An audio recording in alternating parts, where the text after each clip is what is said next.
গণপরিষদে all India Muslim লীগের কয়টি সদস্য ছিল? গণপরিষদে অল ইন্ডিয়া মুসলিম লীগের সদস্য সংখ্যা ছিল 73।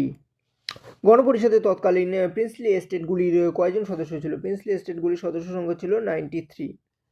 মুসলিম লীগ কত সালে গণপরিষদ ত্যাগ করেন? মুসলিম লীগ 1947 সালের 16ই জুলাই 1947-এর 16ই জুলাই গণপরিষদ ত্যাগ করেন। মুসলিম লীগ ত্যাগ করার পর গণপরিষদের সদস্য সংখ্যা বন্টন কিভাবে হয়েছিল?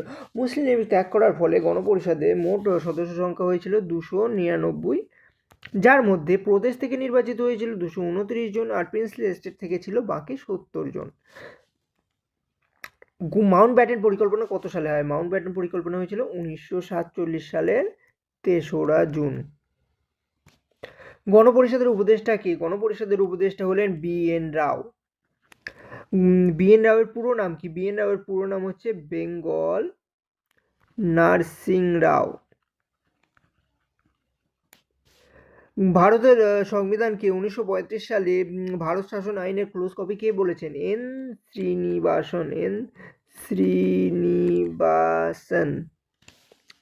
মূল সংবিধানে মোট কয়টি অংশ, ধারা ও তফসিল ছিল? সংবিধান যখন তৈরি হয় তখন মোট 22টি অংশ এবং 395টি ধারা ও 8টি তফসিল ছিল।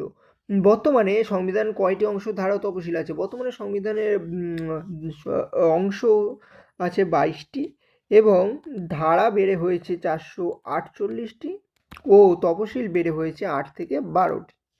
সংবিধানের জনক কাকে বলা হয়? বি.আর. আম্বেদকরকেই সংবিধানের জনক বলা হয়, ডক্টর বি.আর. আম্বেদকরকে। কত সালে সংবিধান স্বাক্ষর হয়েছিল? সংবিধান স্বাক্ষর হয়েছিল 1949 সালের 26শে নভেম্বর।